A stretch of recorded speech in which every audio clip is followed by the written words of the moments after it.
we're going to go ahead and do some quick introductions, and we're running a little bit behind, but we will try to give the candidates their due. And welcome, Mr. Balagia. Thanks. We're so glad that you could make it, and thank you, Mr. Glass, for being so gracious and allowing us to postpone.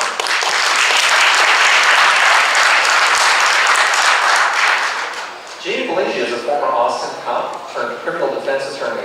Jamie believes that cannabis should be decriminalized at the least, and law enforcement should be closely monitored and accountable. The Attorney General of Texas should protect its citizens from government abuses. Please welcome Jamie Balagia.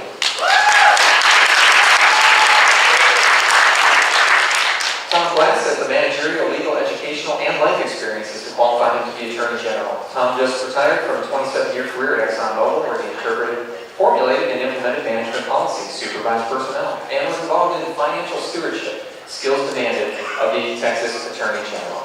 Please welcome Tom Glass. Okay, same format as before, gentlemen. We're going to have a 3-minute opening statement, and this is mostly for Mr. Balagia's benefit. 3-minute opening statement, then we're going to take some questions that will have been submitted from the audience or at moderator's discretion. We'll have a 90-second time limit for answering those questions. And then there will be a 2-minute closing statement. And what we're going to do is, Mr. Kless is your timekeeper. When you have 30 seconds left, he'll hold up a yellow card. When you have 10 seconds left, he'll hold up a red card. Okay? So, Mr. Balagia, would you take your 3-minute opening statement, please? Is your microphone working? Is it working? It is working. Can I stand?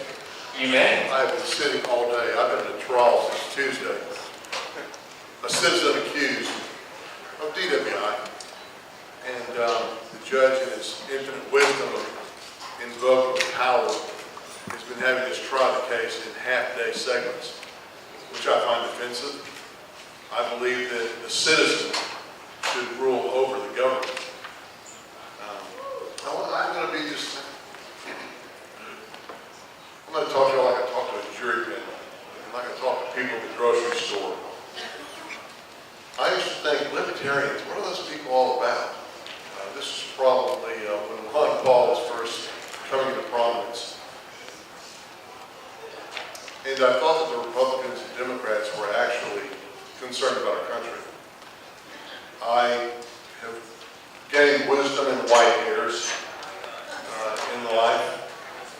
I learned a lot when I was a police officer. I learned a lot about how power can corrupt. And I have to tell you, I'm disgusted typically when I see politicians. And I don't really think of the libertarian candidates as politicians. I've met a lot of people. I met Tom a couple times now. He's a really nice guy. He's a great guy. And I'm like, wow, am I trying to beat this guy? Well, I'm an alternative to Tom. And I told Tom publicly that if he gets the nod, I'm going to vote for him.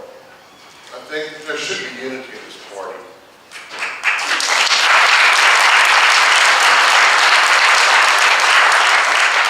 I was raised by a daddy who loved me a lot. He didn't know how to say it, but he sure showed it.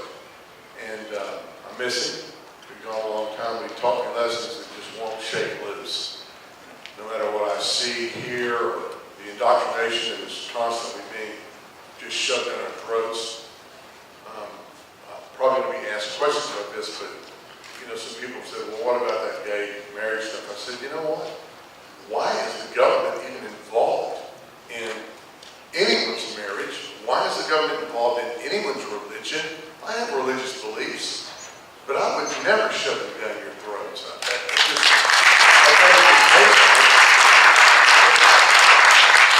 don't like criminal defense attorneys a lot. They're like, oh, you go to a Christian church. And I go, yeah.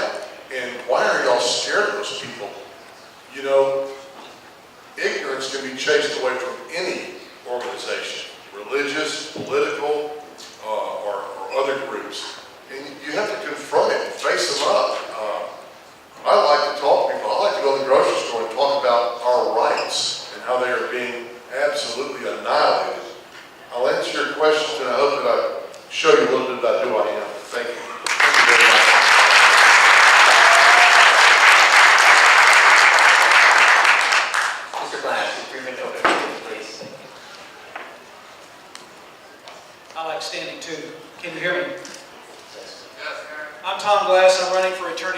because I love liberty. I love the Constitution designed to protect liberty. I love Texans in America who were conceived in liberty. And I think all of those items are under assault, and if we don't take effective action soon, we'll lose them. I see the biggest and most clear and present danger to our liberty today to be the out-of-control federal government. Every day, the federal government violates the Constitution, and it's growing a surveillance state and a police state that if we don't stop it soon, we will lose not only our liberty, but the economy will come crashing down around us, and we're going to be in a world of hurt. We need an effective response to that. The reason why we are dying as a country today, losing our liberty, is because no one is enforcing the supreme law of the land, the Constitution. As Attorney General, I pledge I will use the powers of the Chief Legal Office of Texas to enforce the Constitution.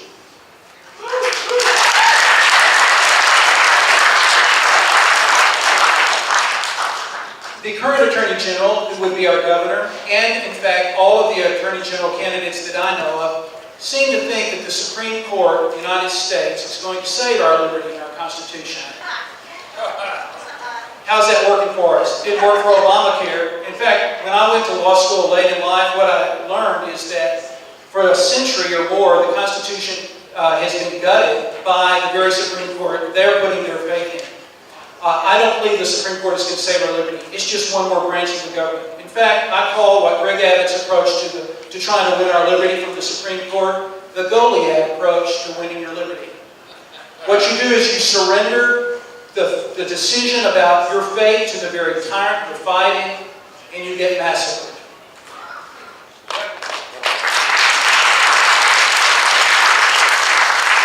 I believe that what the founders wanted us to do when they wrote that requirement in Article 6 of the Constitution is that every officer in the government should swear an oath to support the Constitution, is that we should take it seriously. When you're sworn to support the Constitution and you see it being violated, it is your duty to take action to stop the violation. And as your Attorney General, I plan to do that.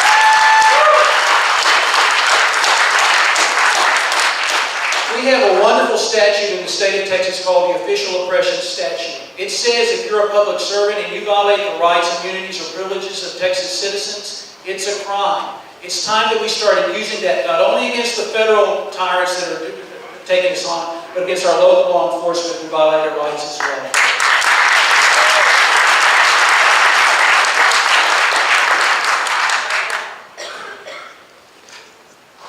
Thank you very much, Mr. Glass. So we're going to move into the question and answer period. And I want to sort of piggyback off of something that Mr. Glass was talking about. And it's a question that was also submitted to us. And I think it's pretty interesting. So, Mr. Glass, you just started talking about a couple of specific legal methods or means that you would use. In this case, the questioner used the term to rescind or to nullify anti-libertarian law. I wonder if you would take 90 seconds to expand on that, and then Mr. Balagia, if you would answer the same question. When you're talking about unconstitutional federal act, you're talking about a target-rich environment. So, where do you begin? The most egregious thing the federal government has done that I can think of in the last few years has been the passage of the indefinite detention provisions of the National Defense Authorization Act, whereby the Congress has told the President he can make any of us United States citizens declare us to be terrorists and then make us disappear without trial, habeas corpus, or even a phone call. I can't think of anything more un-American than that. It is the crossing of the Rubicon, the thing that will destroy our liberty before anything else. And of course, guess what? The Supreme Court is not going to save your liberty from that because you're not going to get your day in court. It is up to the Texas law enforcement apparatus to stop that sort of violation of our rights. There's lots more. But one thing I want to point out is that the Attorney General normally does not have prosecutorial authority, but he carries tremendous weight in terms of interpreting the Constitution, interpreting our statutes, and giving leadership to our law enforcement community. The Attorney General can be called in to prosecute any crime on the books in Texas if the local district attorneys ask him to. I plan to work with our district attorneys and exercise leadership to enforce the Constitution. Thank you.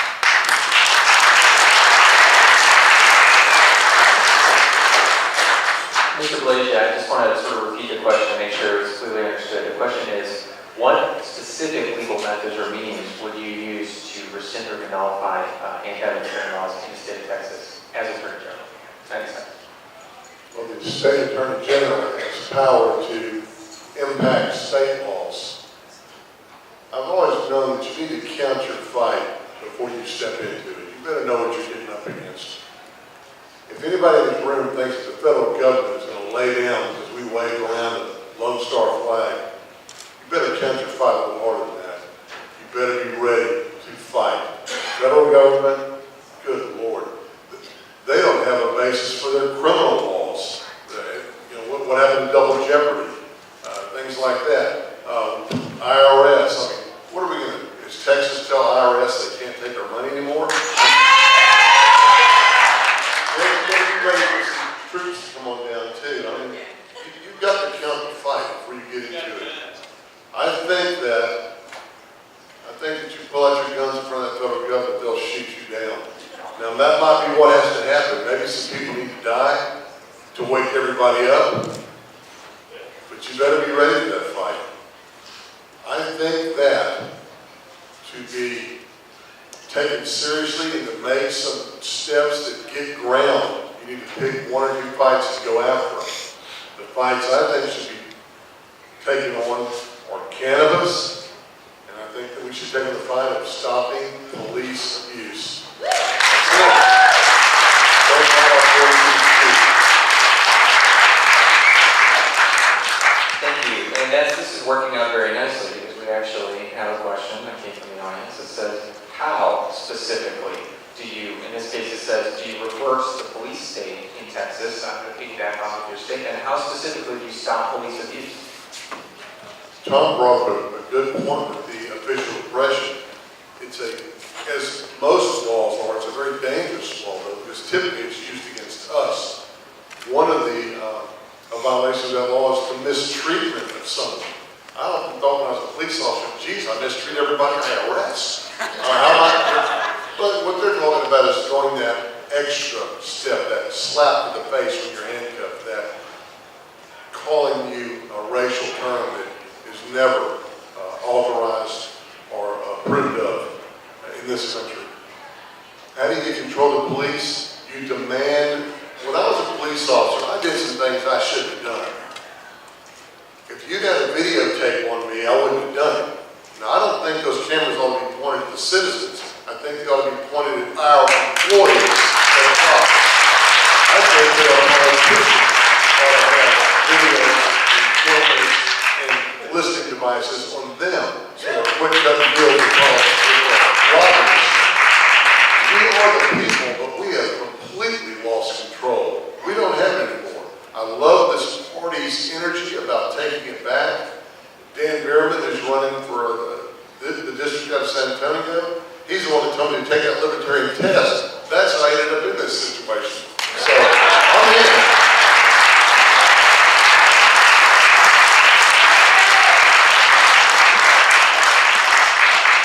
Thank you very much. Tom Glass, how do you reverse the police state, or how do you stop these police abuses? Yes, let's take an example of what Greg Abbott didn't do. When C.J. Grisham was arrested in this very town by the police, and they just made things up and abused their power and violated his rights and immunities, the Attorney General did nothing about it. As Attorney General, I would have issued a letter to every law enforcement agency in the state of Texas, informing them of what the law was in regards to open carry, informing them what the laws were in terms of proper arrest, and making sure they knew what it means to be a peace officer in this state.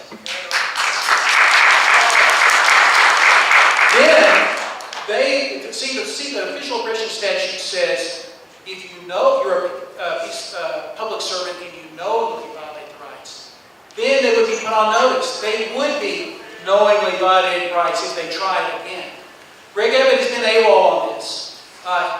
and we need an Attorney General that exercises the bully pulpit of the office to inform and educate our law enforcement officers about how to respect the rights of people who are getting their job done, and then working with the district attorneys so that they make sure that it happens. Thank you.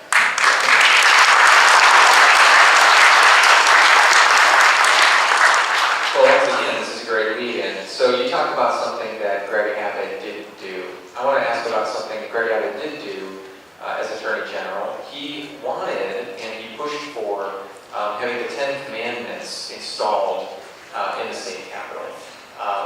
Mr. Glass, what are your thoughts about that? Do you agree with that?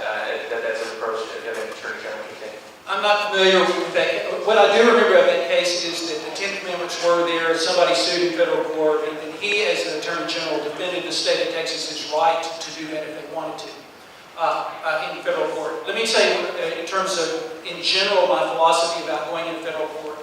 I don't believe you should go into federal court as Attorney General to start things. I think we just need to declare what the Constitution is and how we're going to insist that it be enforced in the state of Texas. If the federal government sues the state of Texas, it is the Attorney General and his employees, the Solicitor General, to defend the state of Texas against encroachments by the federal government.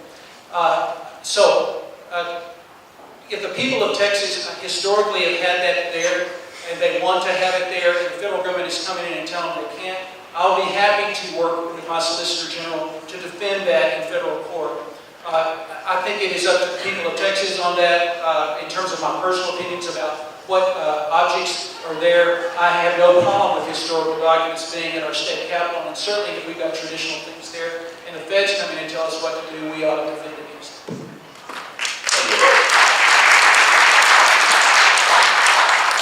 And Jamie Balagia, are you familiar with that case, and would you like to comment? Yes, I actually pretty much agree with what Tom said on that. There are situations in which the Daughters of the Confederacy and other groups like this that I know a couple of years ago at the University of Texas, they were screaming about taking down some statues. We have to be cognizant that people do have feelings. And people, that are so against any religious artifact because they think that it's an endorsement of religion, there could be a way to reach a compromise. And by compromise, I don't mean backing down. Sometimes you can sit down with someone who disagrees with you and work something out. You don't have to bust each other in the chops over every issue. But then there are some issues that reach so deeply into certain groups' consciousness that perhaps I'm not even aware of how I could be offending someone by something I do. One thing I didn't hear about this party when I came aboard was that it was about liberty for everyone, as long as you don't affect or impose on somebody else's liberty. All right, and I kind of took that like, treat everybody like they ought to be treated and don't impose your will on them. So I think that's a very important aspect of any particular case such as this one, because it won't end with just one case. There's a myriad of groups that are offended and want things changed.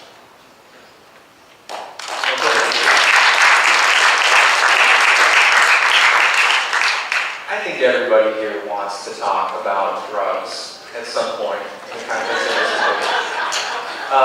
So I'd like to ask you, well, there's a question from the audience. As Attorney General, would you work or would you have a plan to release all nonviolent drug offenders in the state of Texas? And is that even possible? And Jamie, you can answer first. I have been in courtrooms for 20 years now as a lawyer, as a police officer enforcing the drug war is a plague of this country. The imprisonment of people who choose to,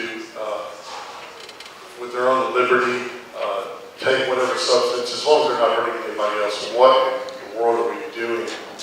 Treating them like animals and locking them up in cages.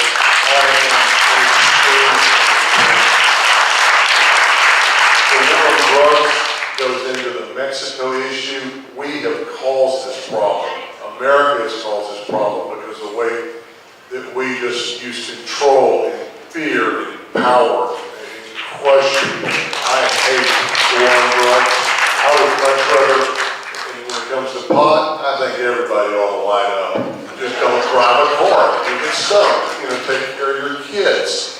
I would release, and I would do everything to find a way to release every single person who's in prison, in jail, erase their conviction, and let them be free.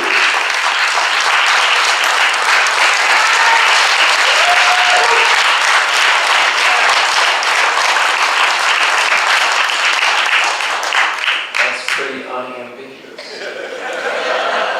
Mr. Glass, your answer. I abhor drug prohibition, and it destroys millions of lives. I also would want to use the powers of my office to do what I can to stop drug prohibition. My problem is I don't know what the Attorney General can do. I would welcome people who can give me some theories about how the powers of the office defined in the Constitution can help in either releasing people who are being unjustly imprisoned or to stop the drug war. I don't know how the Attorney General can do that other than maybe fight the federal encroachments, the unconstitutional federal enforcement of that in the state of Texas. As long as there's state laws on the books, I don't know how to use the powers of the office to stop it. I believe that the drug prohibition creates this police state. It's been the thing that's done more to gut the Fourth Amendment and the Fifth Amendment and the Sixth Amendment that I know of than any other thing that we've got going. I guess the war on terrorism is, of course, helped that along. But we need to stop it. I just don't know what the powers of the office are, and if you can help me out, I'll be happy to listen to you. Thanks. Thank you. Well, this is a great debate, and I'm very, very sad to say that we're running long on time due to what happened previously. But I want to take one more question because it's an interesting question, and it's apparently something that's very, very much on the minds of this audience as we keep getting the question over and over again throughout the night. So I want to take one more question, and we'll go to closing statements. And I also want to just, congratulate and thank our debaters for sticking to your time limits and packing a lot of content into the answers. We cranked through this thing like a well-oiled machine. It was a real pleasure. So the question is about the Bundy Ranch situation. And the question is, if there was a similar situation happening in the state of Texas, what would you, as Attorney General, do? Tom Glass. I was listening to Glenn Beck this morning. I was screaming at it because they didn't even understand that what they were doing was under the Endangered Species Act. They were trying to get people off federal lands where they had paid for their rights to use those lands long ago. And I was just screaming at Glenn Beck, wanting to say, guys, the Endangered Species Act is an unconstitutional act. It is null and void. And so it's one more thing that federal agents are engaged in that are completely illegitimate in whatever aggressive actions they take, violate the official oppression statute, or violate all sorts of other criminal statutes in the state of Texas. And so it's, what the federal government is doing with the BLM is just one more example of how we need to enforce the Constitution in the state of Texas, and I would pledge to use the powers of my office to work with the law enforcement community to stand up to these federal thugs and tyrants. Thanks.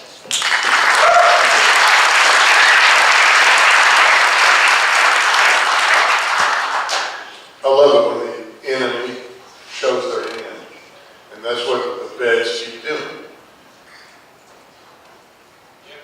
What I hate is that they also use local law enforcement authorities to help enforce these unconstitutional laws.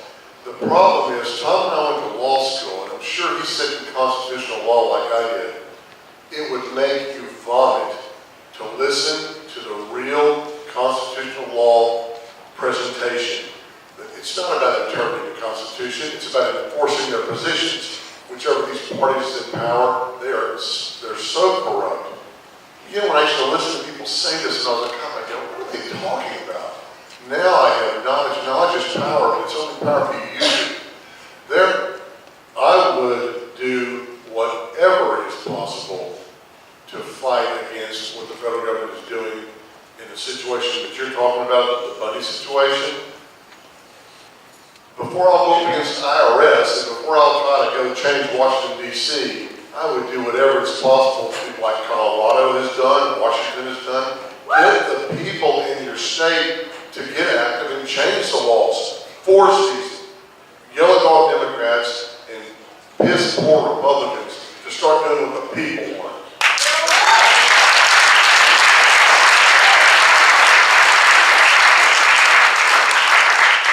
All right, and now we'll go to our closing statement, starting in reverse order with Mr. Tom Glass.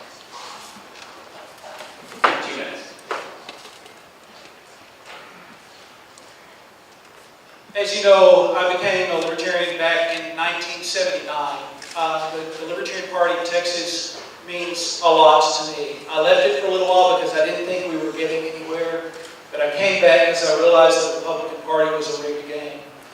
I see today that the Libertarian Party of Texas is the only political institution in the world that has the ability to actually stop the decline of our liberty and the loss of our liberty. And one of the things that I think is going to make us effective and make us win is putting forth the most serious candidates that we have to impress the people of Texas that we mean business and that they can vote for us without worrying that they're going to waste their votes.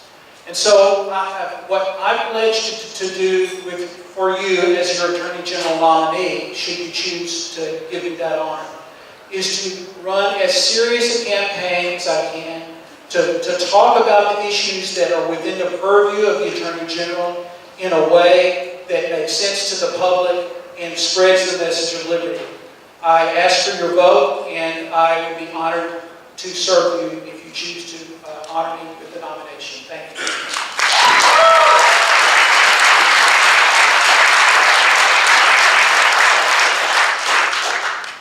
You've got a choice to make, and what I would like to say that I really want you to consider, Tom would be a great candidate for Attorney General. Will he get elected? How much of a push did he make for this party? Hey, I ain't going to cut my hair, and I'm going to shave my beard for no election. I won't do it for my wife, I won't do it for nobody else. I think that I can carry a strong message, and I will go toe-to-toe with anybody. I practice criminal law in federal and state court. I fight to save people's lives and liberty every day. I have sacrificed greatly for that. But can I get elected? I don't know. But I know one thing. I'll stand toe-to-toe with these Republicans and Democrats, and I will put it in their face, and I will be screaming for police accountability, because I was an out-of-control police officer. I know what it's like to split a skull with a nightstick when I shouldn't have. I know what it's like to not tell what another officer did. I have some ground to make up for in my life. I've been trying for 20 years. I think that the cannabis issue can get a ton of people to vote for this party. I think that they started real well. I know some of the Republicans are scared to let anybody know they smoke dope. They'll vote for this party. And the Democrats, if we just shake them up and say, what has this party done for you? Nothing. Zero. We can get that crowd. We can get the veterans. Why do we want them taking Oxycontin when they could be taking some marijuana, some cannabis treatments? We need people also, many of our minorities have suffered on this plague of the drug war. It needs to end. Either one of us should go with. You'll do a good job. Thanks.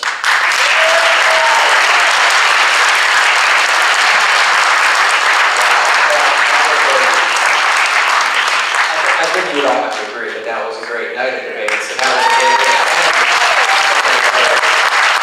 I just want to say a huge round of applause for all of our debaters.